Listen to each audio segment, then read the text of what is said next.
갈라디아서 2장 16절부터 20절의 말씀 우리 한 목소리로 읽겠습니다.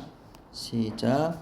사람이 의롭게 되는 것은 율법의 행위로 말미암음이 아니요 오직 예수 그리스도를 믿음으로 말미암는 줄 알므로 우리도 그리스도 예수를 믿나니 이는 우리가 율법의 행위로서가 아니고 그리스도를 믿음으로써 의롭다함을 얻으려 함이라. 율법의 행위로서는 의롭다함을 얻을 육체가 없느니라. 만일 우리가 그리스도 안에서 의롭게 되려 하다가 죄인으로 드러나면 그리스도께서 죄를 짓게 하는 자냐? 결코 그럴 수 없느니라. 만일 내가 헐었던 것을 다시 세우면 내가 나를 범법한 자로 만드는 것이라. 내가 율법으로 말미암아 율법에 대하여 죽었나니 이는 하나님에 대하여 살려 함이라. 내가 그리스도와 함께 십자가에 못 박혔나니 그런즉 이제는 내가 사는 것이 아니요 오직 내 안에 그리스도께서 사시는 것이라. 이제 내가 육체 가운데 사는 것은 나를 사랑하사 나를 위하여 자기 자신을 버리신 하나님의 아들을 믿는 믿음 안에서 사는 것이라. 아멘. 한 가난한 청년이 최고급 유람선 왕복권에 당첨이 되어 유람선에 승선하게 되었습니다. 이 청년은 운이 좋아 호화로운 유람선에 탈 수는 있었지만 가진 돈이 없어서 선상 여행의 일정인 5박 6일 동안의 식사를 해결할 수가 없었습니다. 청년은 자기가 가진 얼마 되지 않는 돈으로 약간의 빵을 사서 조금씩 떼어 먹기로 하였습니다. 근데 아무리 아껴 먹어도 그 빵으로는 길어야 3일 정도밖에 먹을 수 없었습니다. 청년은 3일 동안은 그 빵을 먹으면서 배고픔을 달랬고 이후 3일간은 식당에서 물을 마시는 것으로 버텨야 하겠다고 결심을 했습니다. 그렇게 4일이 지나 여행의 마지막 날을 하루 앞둔 5일째 되는 저녁이었습니다. 그날도 청년은요 물을 마시려고 식당으로 나와서 구석 한 자리에 앉았습니다. 그곳엔 수많은 사람들이 평소에 자기는 먹을 수도 없는 온갖 진귀한 음식들을 즐기고 있었습니다. 그날따라 음식 먹는 사람들의 모습이 매우 부러웠고요. 음식 냄새가 참을 수 없이 좋게 느껴졌습니다. 그렇게 배고픔을 참으며 견디며 물을 마시고 있던 청년을 바라보던 식당의 매니저가 청년 앞에 다가와 이렇게 물었습니다. 손님은 왜 어제부터 계속 물을 마시고 있나요? 청년이 대답했습니다. 네, 저는요, 운 좋게 유람선을 탈 수 있는 이 초대권을 얻긴 했지만 식사할 돈을 가지고 있지 않아서 어쩔 수 없이 물을 계속 마시고 있습니다. 청년의 말을 들은 매니저는요 슬픈 기색으로 다음과 같이 말했습니다. 손님, 참으로 안타깝군요. 손님이 가지고 계신 초대권에는 이 유람선에 오를 수 있는 그 권리뿐만이 아니라 이곳에 식사를 비롯한 모든 서비스를 제공받을 수 있는 권리가 포함되어 있습니다. 이 예화는 여기까지입니다. 매니저의 이야기를 들은 청년이 얼마나 실망했을지 아니면 이후 마지막 식사라도 할 수 있었기에 그 청년이 만족을 했을지 그 내용은 알 수가 없습니다. 하지만 분명한 것은 그 지난 5일 동안 자기에게 주어진 그 풍성한 은혜를 누리지 못하고 고통스러운 시간들을 보냈다는 것에 대해서 그는 매우 억울하고 아쉬워했을 것입니다. 하나님은 우리로 하여금 하나님의 나라의 모든 은혜를 누릴 수 있도록 우리에게 천국의 초대장을 주셨습니다. 그 초대장은 바로 우리의 죄를 사하시기 위하여 우리를 대신하여 십자가에서 죽으시고 부활하신 예수 그리스도를 믿는 믿음입니다. 이 믿음만을 가지고 있으면 우리는 하나님으로부터 의로운 자로 인정이 되어서 하나님 나라 백성으로 당당하게 하나님 나라의 모든 복을 누릴 수 있는 권리를 가지게 되는 것입니다. 그러므로 예수님을 믿는 우리는 그 믿음으로 받게 되는 은혜를 그저 누리면 되는 것이죠. 우리가 하나님 백성이 되기 위하여 또 천국의 은혜를 누리기 위해서 무언가 열심히 노력할 필요가 없다는 겁니다. 합당한 돈을 지불하거나 어떤 대단한 노동력을 지불해야 할 이유가 없다는 겁니다. 은혜를 누릴 자격이 부족하다고 생각해서 근심하며 괴로워할 필요도 없습니다.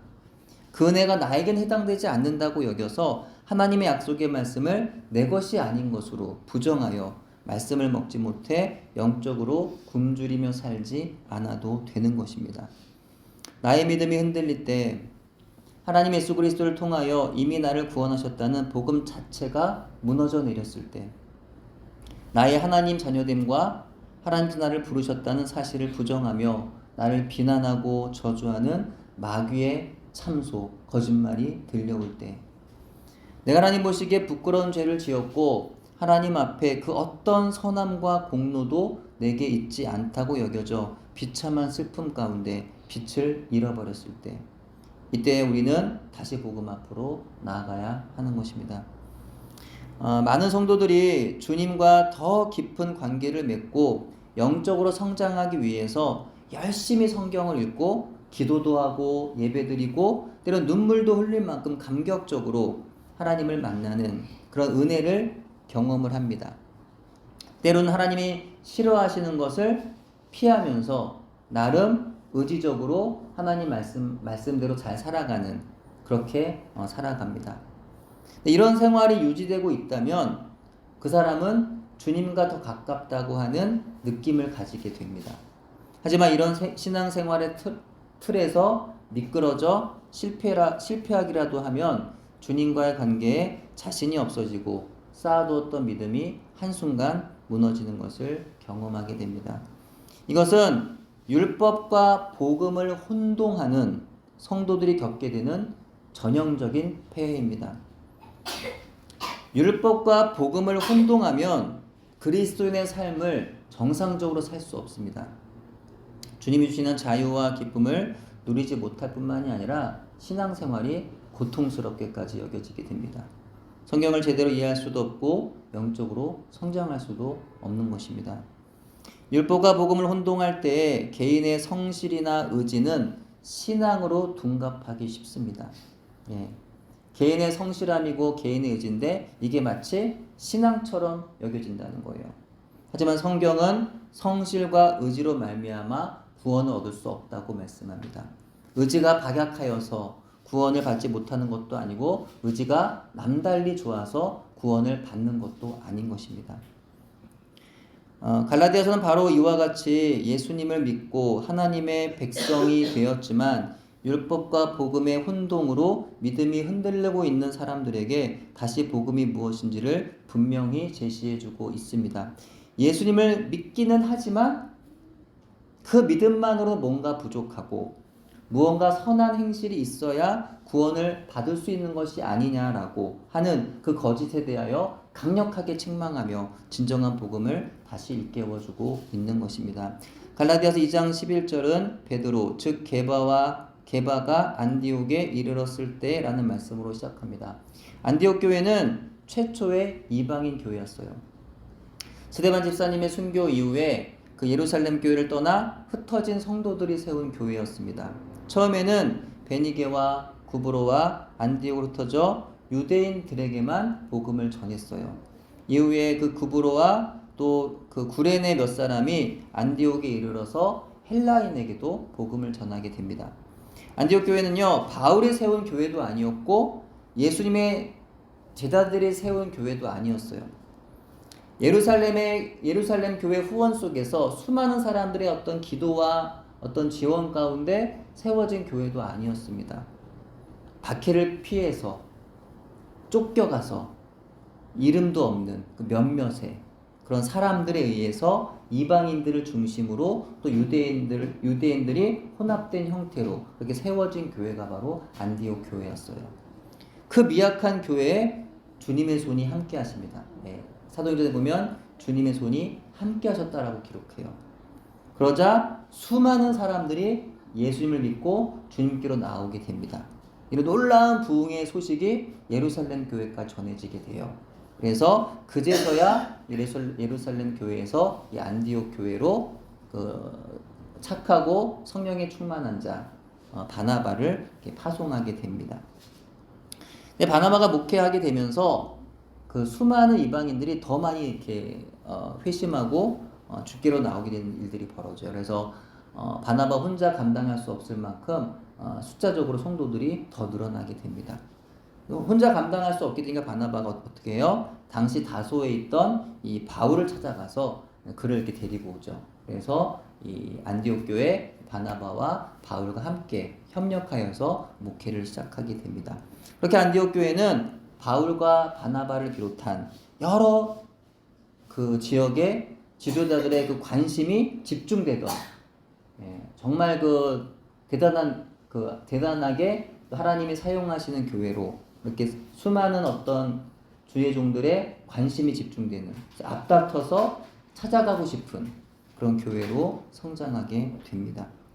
이 놀라운 부흥 가운데 선한 영향력을 끼치던 안디옥 교회에 사도 베드로가 방문하게 되었어요. 근데 안디옥에 들어온 베드로가 어떤 큰 잘못을 했던지 바울이 베드로를 면전에서 책망하는 사건이 일어나게 됩니다. 도대체 무슨 일이 그들 가운데 벌어진 것이었을까요? 갈라디아서 2장 12절입니다. 야고보에게서 온 어떤 이들이 이르기 전에 게바가 이방인과 함께 먹다가 그들이 오매 그가 할례자들을 두려워하여 떠나 물러가매. 사건의 정황은 이렇습니다. 욥바에서 베드로가 하나님의 환상을 보게 되죠. 그죠? 그래서 네가 부정하다고 여기는 그런 짐승들, 그걸 먹으라 3번에 걸쳐서 환상을 보이심으로 인해서 이제 베드로에게 유대인들의 음식의 규례, 그런 것들을 이제 뛰어넘어서 이방인에게까지 복음을 전하게 하는 그런 환상을 보이시고, 그 이어서 이제 고넬료의 집안에 그 성령께서 임하셔서 그들의 온 가족이 구원받는 그 일들을 행하시죠. 이러한 어떤 경험들, 체험들을 통해서 이 베드로가 이방인에 대한 그 이전의 인식이 바뀌게 돼요. 또 하나님의 이방인들까지도 구원케 하려 하시는 하나님의 마음을 베드로가 깨달아 알게 됩니다. 그 후에 이제 이 베드로는 이방인 그리스도인들과도 어울리는 것에 대해서 그렇게 꺼려하지 않게 되는 거예요. 그들과 교제하고 그들과 식사하는 것에 대해서 별로 그렇게 불편해하지 않는 그런 마음으로 바뀌게 됩니다. 그래서 함께 먹다가라는 말은 일상적으로 자주 있었다라는 의미가 됩니다. 그래서 아마도 베드로는 안디옥에서 이방인과 유대인들이 함께 교회를 이루어 예배하고 식사하며 교제하는 분위기가 너무 보기 좋았던 것 같아요. 그래서 베드로가 이제 자기도 가서 그 이방인과 유대인들이 함께 교회를 이루어서 예배하고 식사하며 교제하는 그 분위기 가운데 자기도 들어간 거야. 그래서 함께 기도하고 또 그들에게 말씀도 전하고 함께 식사 자리도 함께 했던 것으로 보입니다. 근데 나중에 어떤 자들이 그 베드로와 그 안디옥 교회 성도들의 식사하는 자리에 어떤 자들이 이렇게 들어오게 된 거예요. 그들이 누구냐? 야고보로부터 보냄을 받았다라고 얘기하고 있는데요. 아마도 이들은 야고보와 같은 신학을 가지고 있었던 것은 아닌 것 같아요. 그리고 엄밀히 말하면 야고보로부터 왔다고 주장하는 그런 사람들로 보입니다. 그들이 안디옥 교회에 들어온 거예요. 그들이 누구예요? 거짓 교사들이요. 예수 그리스도를 믿는 믿음뿐만이 아니라 유대교의 율법을 다 지켜야 한다는 다른 복음을 주장하는 사람들이었습니다. 그들이 베드로와 안디옥 교회 성도들이 식사하던 자리로 들어오자 베드로가 갑자기 눈치를 보면서 그들을 피해 식사 자리를 떠나게 돼요. 베드로는 유대인 그리스도인들을 의식하게 되었고 그들의 시선이 두려워서 식사 자리를 떠나고 말았던 것입니다. 고대 근동의 문화에서 함께 식사한다는 것은 단순히 밥을 먹는 사이를 의미하지 않습니다. 그들에 있어서 함께 식사하는 행위는 상대방이 나와 같은 편, 내 형제라는 의미예요. 특별한 의미가 담긴 것이 바로 함께 식사하는 자리인 겁니다. 특히 유대인들에게서 식사는요 종교적인 의미를 갖죠. 그들 이방인들과 함께 한 식탁에서 먹지 않습니다. 율법에 따라 먹어야 되는 음식과 먹지 말아야 되는 음식이 따로 있는 것도 되고요. 또 이방인과 먹는 것은 부정하다고 그들은 여기고 있었습니다. 베드로가 바로 그 유대인들처럼 행하여 외식하였고 이에 안디옥 교회 담임 목사격이었던 바나바마저도 그 외식에 동참하였습니다. 이 때문에 아주 애매하고 불편한 상황들이 그 안디옥 교회 안에 벌어지게 되었던 거예요. 베드로의 행동은 당시 안디옥 교회 성도들에게 엄청난 충격을 줬을 겁니다. 자신을 그토록 믿고 따르던 베드로가 자신들에게 예수 그리스도 안에서의 형제됨을 부정하는 거예요. 지금까지 그토록 긴밀하게 친밀하게 교제를 했는데 그 교제를 갑자기 끊어버리는 그런 분위기로 가는 겁니다. 결정적으로 이것은 이방인 그리스도인들에게 대한 차별로 그들에게 엄청난 실망과 수치를 안겨주었을 겁니다. 더 나아가 그들로 하여금 예루살렘 총회에서 결정은 율법을 지키지 않아도 된다고 그렇게 총회에서는 결정이 났지만 그 베드로의 그 하는 행태를 보니까 아 이러면 안 되겠구나. 우리가 예수님만으로는 안 되고 유대인들의 그 정결규례 율법을 지켜야 되는구나 라고 그렇게 고민을 하게 만들었던 것이었어요. 우선 바울이 그토록 피와 눈물과 땀으로 일궈놓은 기도와 또 전도와 그런 노력의 열매인 교회를 한순간에 무너뜨리는 심각한 그런 행동이었던 것입니다. 바울은 베드로의 위선적인 행동을 이렇게 비난하고 있어요. 14절 같이 읽을까요? 14절 시작. 그러므로 나는 그들이 복음의 진리를 따라 바르게 행하지 아니함을 보고 모든 자 앞에서 게바에게 이르되 내가 유대인으로서 이방인을 따르고 유대인답게 살지 아니하면서 어찌하여 억지로 이방인을 유대인답게 살게 하려느냐 하였노라. 아멘. 이게 바울의 이야기는요. 베드로가 지금까지 유대인이지만 유대인답지 않게 살았다는 거예요. 오히려 이방인처럼 그 율법에서 그 많은 음식들을 먹었다는 겁니다. 예, 이방인처럼 이렇게 개의치 않고 이렇게 그 유대의 그런 규례들을 어기면서 음식을 먹었다는 거예요. 근데 이제 와서 유대 주자들 앞에서 두려움 때문에 율법에 금지된 음식을 먹지 아니하고 율법을 지키려 하는 것은 그가 그동안 입으로 말하고 행했던 복음의 진리에 반하는 행동이라는 거예요. 이는 이방인들로 하여금 우리도 유대인들이 그만 음식을 먹지 말아야 구원을 받을 수 있는 게 아닌가라고 하는 그런 생각을 하게 만드는 행동이었습니다. 이에 바울은 베드로를 책망한 거죠. 사람들이 많이 있는데 면전에 대고 네가 유대인으로서 이방인을 따르고 유대인답게 살지 아니하면서 어째 억지로 이방인을 유대인답게 살게 하려느냐라고 하면서 책망을 한 거예요. 물론 베드로가 잘못을 했습니다. 하지만 좀 이렇게 아무도 모르게 따로 조용히 불러서 그렇게 잘 알아듣게 이렇게 말할 수도 있을 것 같은데 그러지 않았다는 거예요. 게다가 베드로는 예루살렘 교회 기둥가도 같은 정말 그 교회의 정말 중추적인 그 지도자였다고 한다면 바울은 이제 막 사도가 된 아주 어떻게 보면 새카만 후배와 같은 그런 관계였습니다. 그럼에도 불구하고 바울이 면전에서 베드로를 책망할 수밖에 없었던 거예요. 왜냐하면 베드로가 했던 외식이 하나님께서 주신 복음을 정면으로 배척하고 있었기 때문입니다. 그 복음은 바로 이신칭의의 복음입니다. 바울은 말합니다. 16절 같이 읽어요. 시작. 사람이 의롭게 되는 것은 율법의 행위로 말미암음이 아니요 오직 예수 그리스도를 믿음으로 말미암는 줄 알므로 우리도 그리스도 예수를 믿나니 이는 우리가 율법의 행위로서가 아니고 그리스도를 믿음으로써 의롭다함을 얻으려 함이라. 율법의 행위로서는 의롭다함을 얻을 육체가 없느니라. 아멘. 이신칭의는 오직 그리스도를 믿는 믿음을 통해서만 하나님께 의롭다함을 얻는다라는 교리입니다. 유대인들이라고 하여서 그들이 가지고 있는 행위가 이방인들보다 그들을 더욱더 우월하게 만드는 것이 아니라는 것입니다. 할례도 음식의 규정도 안식일 준수도 십계명도 모세율법의 모든 계명들을 다 지킨다 하더라도 하나님 앞에서 의롭다함을 얻을 수가 없다는 겁니다. 아무리 사람이 선하다 하더라도 그 사람의 어떤 그 선함이라는 것은요 결코 완전할 수가 없죠. 예. 이를테면 내가 누군가를 정말 순수하게 이렇게 돕는 그런 마음으로 도왔다 할지라도 그 마음 가운데 단 1%의 어떤 그런 불순물이 없느냐 그렇지 않다는 거예요. 예. 뭐 어떤 의도나 동기에 있어서 단 1%라도 거기 불순물이 있다는 거예요. 예. 그렇기 때문에 선하지 않다는 거예요. 그 어느 누구도 율법으로는 그렇기 때문에 결코 의롭다함을 얻을 수가 없다는 거죠.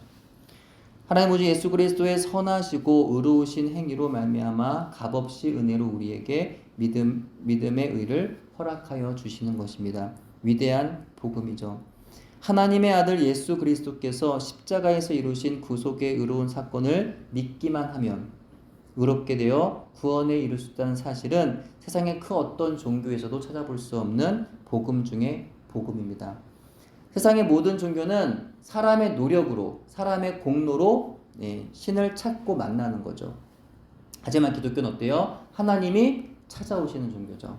하나님이 찾아오시고 사람은 그 찾아오신 하나님의 말씀을 듣기만 하면 되는 거예요. 그 하나님을 만나기만 하면 되는 겁니다. 어떤 율법의 수많은 조항을 지켜야 구원받는 것이 아닙니다. 어떤 율법의 구속도 받지 않는 겁니다. 예수 그리스도를 믿는 믿음 안에서 우리는 자유하게 되는 것입니다. 이것이 복음입니다. 근데 이 위대한 복음, 놀라운 복음을 세상의 우상 숭배와 같은 가짜, 그 쓰레기 같은 그런 신들 수준으로 떨어뜨리는 것이 바로 율법주의라는 거예요. 그들은 하나님께서 아들을 통해 열어놓으신 놀라운 구원의 은총을 믿음으로 받기를 거절하고 인간의 그 하찮은 열심과 수고로 구원을 이루려 하는 어리석은 시도들을 행하고 있는 겁니다. 그렇게 복음을 받은 그리스도인들이 복음의 그 놀라운 은혜를 발로 다 걷어차버리고 그 어리석었던 때로, 과거의 그 어둠의 때로 다시 돌아가려 하는 것입니다. 어찌 가슴을 치고 땅을 치며 통탄할 일이 아니겠는가. 화가 나겠습니까? 화가 안 나겠습니까? 바울이 분노할 만하죠. 유대주의자들이 이와 같은 짓을 벌이는 것만으로 분통이 터지는데 이를 좀 막아서고 올바른 길로 인도해야 했던 그 사도 베드로마저도 거기 편승하여서 같은 짓을 행하는 거예요. 그걸 보고 바울이 얼마나 화가 났겠냐는 거예요. 율법주의는 절대로 사람을 구원으로 이끌 수 없습니다. 왜냐하면 율법주의는 자신의 힘으로 죄의 짐을 벗어버리고 세상에서 좋은 명성과 칭찬을 얻음으로 스스로를 높이며 결국에는 자기 힘으로 구원에 이르려 하는 것이기 때문입니다. 율법주의자는 진정으로 율법에 순종하려 하는 사람들이 아닙니다. 만일 그들이 진정으로 진심으로 율법에 순종하려고 했다면 결코 자기들은 율법의 요구를 이행할 수 없는 죄인의 사실을 깨달았을 겁니다. 이로 인해 마치 철로 역정의 주인공 크리스천과 같이 비참한 가운데 그들은 괴로움에 빠졌을 것입니다. 하지만 율법주의자들은요, 자신들은 율법에 대해 많이 알고 가르치는 사람들이라면서 자기 힘으로 구원을 이룰 수 있다고 여겨서 그들은 매우 교만했습니다. 그들은 더 이상 구원이 필요하지 않았던 거죠. 결국 그들에게는 예수 그리스도의 복음이 들어갈 틈도 없었던 겁니다. 우리가 구원받기 위해서는 먼저 율법으로 우리 자신이 죽을 수밖에 없는 죄인이라는 사실을 깊이 깨달아 알아야 합니다. 율법이 필요 없는 것이 아니라 율법의 역할이 있는데 딱 거기까지라는 거예요. 내가 죄인이라는 사실을 깨달아 알게 하는 게 바로 율법의 역할입니다. 근데 이 사실을 깨달아 알 때 비로소 우리는 죄와 사망으로부터 우리를 살리신 예수 그리스도 은혜가 얼마나 크고 위대한지를 알게 되는 것입니다. 존 버녀는 자신의 책 철로 역정의 율법과 복음 부분에서 다음과 같은 비유를 들어서 이야기합니다. 만약 당신이 얼굴을 깨끗하게 씻기 원한다면 먼저 거울 앞으로 가서 어디가 더러운지를 보아야 합니다. 만약 당신이 당신의 죄를 그리스도의 보혈로 씻기 원한다면 처음에 율법의 거울에 가서 보아야 합니다. 당신의 더러운 상태를 보는 것을 두려워 마십시오. 당신이 가지고 있는 모든 더러움과 흠들을 보십시오. 왜냐하면 만약 당신의 더러움의 절반만을 본다면 절반밖에 씻을 수 없기 때문입니다. 17절 18절 같이 읽을게요. 시작. 만일 우리가 그리스도 안에서 의롭게 되려 하다가 죄인으로 드러나면 그리스도께서 죄를 짓게 하는 자냐? 결코 그럴 수 없느니라. 만일 내가 헐었던 것을 다시 세우면 내가 나를 범법한 자로 만드는 것이라. 아멘. 믿음으로 구원을 받는다고 하니까 이런 질문이 나와요. 믿음으로 구원을 받으면 그러면 아무렇게나 살아도 되네? 내가 예수를 믿는 것을 구원을 받아. 그럼 행동은 아무렇게 해도 되겠네? 내가 뭐 어떤 죄를 져도 상관이 없겠네? 그래서 생각하면서 더 많이 죄를 짓게 되면 그리스도께서 죄를 짓게 하는 자냐? 라고 묻는 거예요. 근데 그럴 수 없다는 겁니다. 왜냐하면 예수님을 정말 믿는 사람이란 어떡하겠어요? 예수님을 정말 믿기 때문에 죄를 지을까요? 그렇지 않다는 거예요. 예수님을 정말 믿으면 죄를 지을 수 없다는 거예요. 더욱 선을 행하게 된다는 겁니다. 내가 믿음으로 세워졌는데 다시 그 믿음 이전에 죄의 상태로 돌아가고 싶지 않기 때문에 죄를 지면 내가 나를 범법한 자로 만드는 것이기 때문에 죄를 짓지 않는다는 거죠. 오히려 선을 행하게 된다는 것입니다. 19절부터 21절 같이 읽겠습니다. 내가 율법으로 말미암아 율법에 대하여 죽었나니 이는 하나님에 대하여 살려 함이라. 내가 그리스도와 함께 십자가에 못 박혔나니 그런즉 이제는 내가 사는 것이 아니요 오직 내 안에 그리스도께서 사시는 것이라. 이제 내가 육체 가운데 사는 것은 나를 사랑하사 나를 위하여 자기 자신을 버리신 하나님의 아들을 믿는 믿음 안에서 사는 것이라. 내가 하나님의 은혜를 패하지 아니하노니 만일 의롭게 되는 것이 율법으로 말미암으면 그리스도께서 헛되이 죽으셨느니라. 아멘. 율법을 지킴으로 하나님께 의롭게 여김 받기를 포기했다는 겁니다. 그래야 하나님께 의롭게 여김을 받는 것이고 선행을 행할 수가 있다는 것입니다. 내가 예수 그리스도와 함께 십자가에 못 박혔습니다. 그때 나는 예수 그리스도와 함께 죽었습니다. 그러므로 이제는 내가 사는 것이 아닙니다. 내 자아, 내 욕심, 내 생각, 내 의지대로 사는 것이 아닙니다. 이제 예수 그리스도를 믿는다는 것은 무엇인가요? 내 자아가 이제 끝났다는 거예요. 내 자아가 없어졌다는 겁니다. 이제 온전히 내 자아가 아니라 그리스도만을 따라 사는 사람이 됐다는 겁니다. 내가 결정하며 살아가는 것이 아니라 나를 구하시기 위해 자기 몸을 버리신 예수 그리스도를 따라서 사는 것입니다. 진짜로 믿으면 따르게 되는 거죠. 믿음이라는 것은 생각이 아닙니다. 나는 예수를 믿는 것 같아. 생각이 아니라 믿음이라는 것은 나는 믿어라고 하는 신념도 아니고 믿음이라는 것은 이렇게 말씀을 들으면 네, 저 믿어요 이렇게 인정하는 것도 아닙니다. 믿음은 신뢰하고 따르는 거예요. 예수님이 누구신지 그 정보를 내가 가지고 있고 예수님에 대한 그 사실을 내가 지식적으로 믿는 것이 아니라 예수님이 나의 구세주이자 내 삶의 주인이심을 확신하고 예수님을 실제적으로 따르는 것이 참 믿음이라는 겁니다. 그렇게 예수님을 사랑하게 되면서 예수님이 사랑하시는 사람들을 나도 차별하지 아니하고 사랑하게 되는 것입니다. 그리스도 안에서 그렇게 예수님과 그리고 공동체 형제들과 한 몸이 되는 겁니다. 율법과 죄와 사망으로부터 해방되었기에 지금의 나는 오직 그리스도 안에서 진실로 살아 있습니다. 이제 우리는 십자가에 못 박히시고 죽은 자 가운데 다시 살아나신 예수 그리스도 이외에 다른 것은 보이지 않게 되는 겁니다.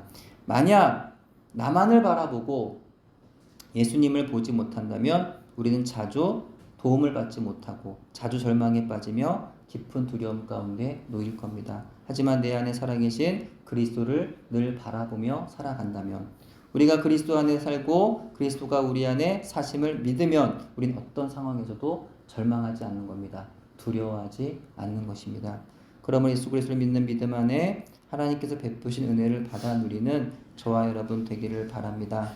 나의 수고, 나의 공로가 아니라 나의 성실함이나 나의 의지도 아니라 오직 은혜로 구원받았음을 항상 기억하는 우리 모두가 되기를 바랍니다. 예수님을 믿음으로 예수 그리스도를 따라 선함과 의로움으로 살아가기를 소원합니다. 형제를 그리스도의 사랑으로 사랑하는 우리 모두가 되기를 바랍니다. 오직 내 안에서 나와 함께 하시는 예수 그리스도를 바라봄으로 두려움이 없게 살아가기를 소원합니다. 이 복음으로 살아가는 여러분 되시기를 주님의 이름으로 축원합니다. 기도합니다. 하나님, 우리의 신앙생활 가운데 율법과 복음의 혼동에 빠지지 않게 하옵소서. 나의 성실함과 의지로 하나님의 계명을 열심히 수고함으로 지켜서 내가 의로움에 이르러 하나님의 자녀 되는 것이 아니라 이와 같은 거짓된 목소리에 속는 것이 아니라 오직 하나님께서 우리를 위해 내어주신 예수 그리스도의 십자가와 부활의 복음을 믿음으로 비로소 우리가 하나님으로부터 의로움을 입는다는 사실을 기억하게 하옵소서. 그 은혜를 알고 그 은혜를 누리며 오직 예수 그리스도 안에서 그분의 몸된 교회와 그분의 몸된 교회를 사랑으로 세워가는 우리 모두가 되도록 인도하여 주옵소서. 예수님의 이름으로 기도합니다. 아멘.